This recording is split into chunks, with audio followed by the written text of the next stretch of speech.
بسم اللہ الرحمن الرحیم۔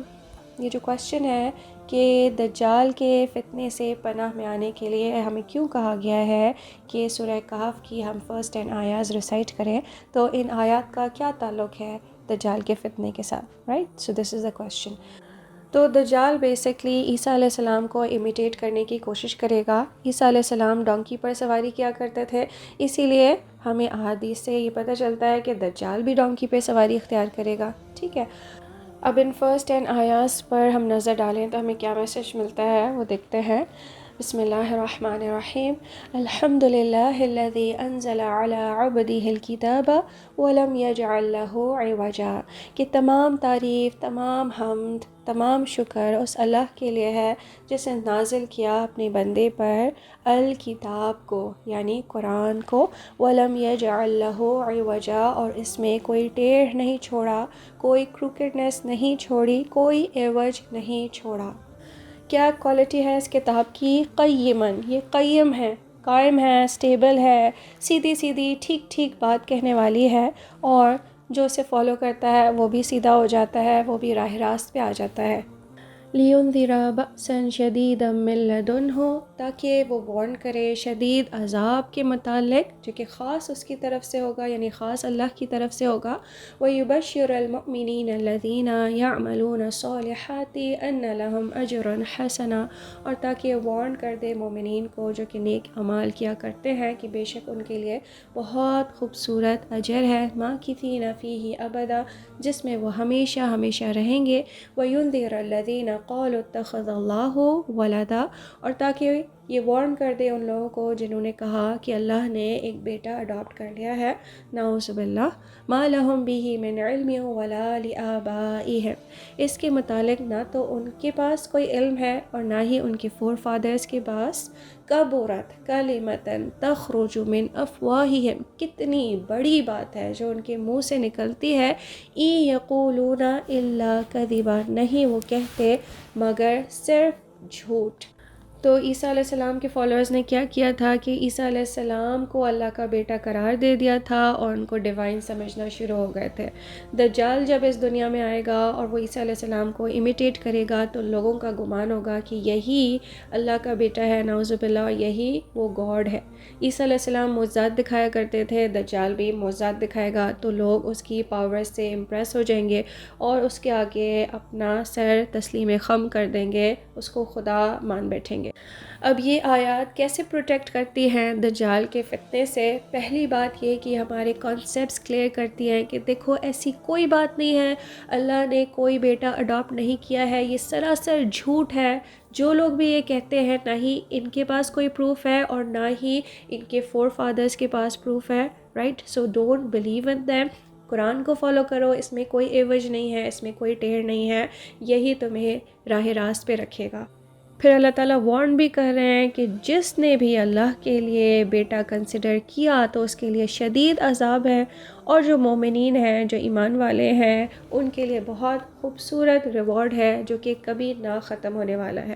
تو پہلے سٹیپ پہ کیا ہوا ان آیات کے ریسائٹ کرنے سے کہ ہمارے کانسیپٹس کلیئر رہے، ہمارا عقیدہ درست رہا، ہم کسی فتنے کا شکار نہیں ہوئے، ہم کسی غلط فہمی کا شکار نہیں ہوئے، دجال کے معجزات دیکھ کر ہم امپریس نہیں ہوئے، تو ہم خود اس کے فتنے سے محفوظ رہے۔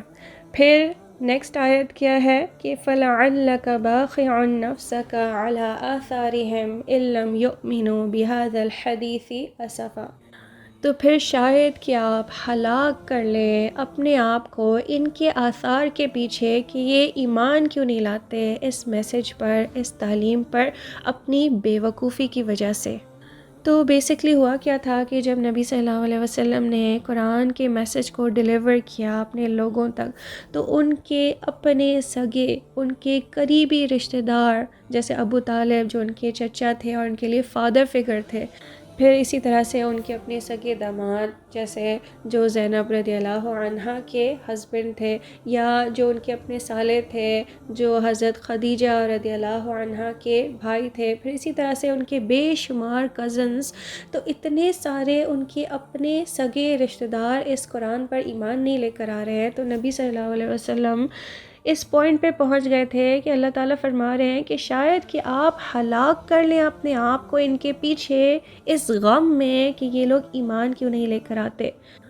تو دجال کے دور میں مومنین پہ بھی وہ اذیت ناک وقت آئے گا جب وہ خود تو دجال کے فتنے کا شکار نہیں ہوں گے، لیکن ان کے اپنے عزیز و اقارب، کسی کی اپنی بیوی بچے، کسی کے ماں باپ، کسی کے بہن بھائی، سارے قریبی لوگ اس فتنے کا شکار ہو رہے ہوں گے، اور ایک مومن اپنے آپ کو اتنا ہیلپ لیس فیل کرے گا، اس پہ غم کا ایسا پہاڑ ٹوٹے گا کہ میں کس طرح سے بچاؤں ان لوگوں کو جو کہ اپنی بے وقوفی میں دیوانے ہوئے ہیں۔ تو پھر ایک مومن کے لیے کیا کمفرٹ ہوگی کہ یو آر ناٹ الون، تم سے پہلے تمہارا اپنا نبی اس اذیت سے گزر چکا ہے۔ تو جس شخص کو بھی اپنے غم بڑے لگیں تو اس کو کیا کرنا چاہیے کہ اس کو نبی صلی اللہ علیہ وسلم کے غم دیکھنے چاہیے۔ پھر آگے کی آیات میں اللہ تعالیٰ فرما رہے ہیں کہ اِنَّا جَعَلْنَا مَا عَلَى الْأَرْضِ زِينَةً لَهَا لِنَبْلُوَهُمْ أَيُّهُمْ أَحْسَنُ عَمَلًا وَإِنَّا لَجَاعِلُونَ مَا عَلَيْهَا صَعِيدًا جُرُزًا۔ بے شک جو کچھ بھی ہے اس زمین پر اس کو ہم نے زینت بنایا ہے ان کے لیے، تاکہ ہم آزمائش کریں ان کی کہ ان میں سے کون ہیں جو کہ بہترین اعمال کرنے والے ہیں، اور بے شک ہم بنانے والے ہیں جو کچھ بھی اس کے اوپر ہے اس کو ایک فلیٹ اور بیرن گراؤنڈ بنانے والے ہیں۔ تو بیسکلی دجال کیا کرے گا کہ اپنے فالوورز کے لیے اس دنیا کو اتنا کمفرٹیبل بنا دے گا، اتنا خوبصورت اور لگژوریس بنا دے گا کہ لوگ ٹیمپٹ ہونے لگیں گے۔ تو اللہ تعالیٰ کیا فرما رہے ہیں کہ یہ ساری زینتیں تو تمہاری آزمائش کے لیے ہیں، اور بے شک یہ سب ختم ہونے والا ہے، اٹ از آل ٹیمپرری۔ تو اس فتنے کا شکار نہ ہو، کیونکہ نبی صلی اللہ علیہ وسلم نے کیا فرمایا کہ دجال کے پاس اس کی جنت ہوگی اور اس کی دوزخ ہوگی، لیکن جو اس کی جنت ہے وہ ایکچولی دوزخ ہے، اور جو اس کی دوزخ ہے وہ ایکچولی جنت ہے۔ پھر اللہ تعالیٰ کیا فرما رہے ہیں کہ ام حسبت ان اصحاب الکہف والرقیم کانوا من آیاتنا عجبا، کہ کیا تم سمجھتے ہو کہ غار اور انسکرپشن والے ہماری کوئی بڑی عجیب نشانیوں میں سے تھے؟ اذ اوى الفتية الى الكهف فقالوا ربنا آتنا من لدنك رحمة وهيئ لنا من امرنا رشدا۔ جب وہ چند نوجوان غار میں پناہ گزین ہوئے اور انہوں نے کہا کہ اے ہمارے رب، عطا کیجئے ہمیں اپنے پاس سے خاص رحمت اور مہیا کیجئے ہمارے لیے ہمارے معاملے میں رہنمائی، رشد و ہدایت۔ تو ابھی تک یہ آیات کیا کر رہی تھی کہ ہمارے عقیدے کی، ہمارے ایمان کی حفاظت کر رہی تھی، ہمیں ایموشنلی اسٹرانگ کر رہی تھی، اور اب ہمیں سکھایا جا رہا ہے کہ فزیکلی دجال کے فتنے سے بچنے کے لیے کیا طریقہ ہے۔ یہ وہ طریقہ ہے کہ انسان اصحاب کہف کی سنت پر عمل کرے، جس طرح سے اصحاب کہف نے بادشاہ کو کنفرنٹ نہیں کیا تھا، بادشاہ کا مقابلہ نہیں کیا تھا، بلکہ بادشاہ کو اوائڈ کیا تھا، ہجرت کی راہ اختیار کی تھی، پہاڑوں کی طرف نکل گئے تھے اور غار میں پناہ لے لی تھی، اور وہاں پہ اللہ تعالیٰ سے دعا کی تھی کہ اللہ ہمیں اپنے پاس سے خاص رحمت نصیب فرمائیے اور ہمارے معاملے میں ہمیں رشد و ہدایت دیجیے۔ تو اسی طرح سے مومنین کو کرنا پڑے گا کہ ان کو پہاڑوں کا رخ کرنا پڑے گا اور اللہ تعالیٰ سے اس کی خاص رحمت اور ہدایت کی دعا مانگنی پڑے گی۔ آج کل کے مسلمان بغیر مطلب سمجھے قرآن کو پڑھتے ہیں اور سمجھتے ہیں کہ کوئی انتر منتر چھو کلندر ہے کہ جسے پڑھ کے آپ دجال پہ پھونک دیں گے اور دجال کے فتنے سے آپ محفوظ ہو جائیں گے۔ اصل میں یہ ایک پریکٹیکل کتاب ہے، یہ ایک ہدایت کی کتاب ہے جو کہ انسٹرکشنز دیتی ہے کہ یہ کام کرو، اس میں تمہاری نجات ہے۔ تو اللہ تعالیٰ سے دعا ہے کہ ہمیں اس قرآن کو سمجھ کے اور انڈرسٹینڈ کر کے پڑھنے کی اور اس پہ عمل کرنے کی توفیق نصیب فرمائے، آمین یا رب العالمین۔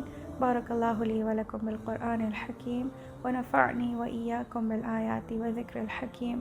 سبحانک اللہم و بحمدک، نشہد ان لا الہ الا انت، نستغفرک و نتوب الیک۔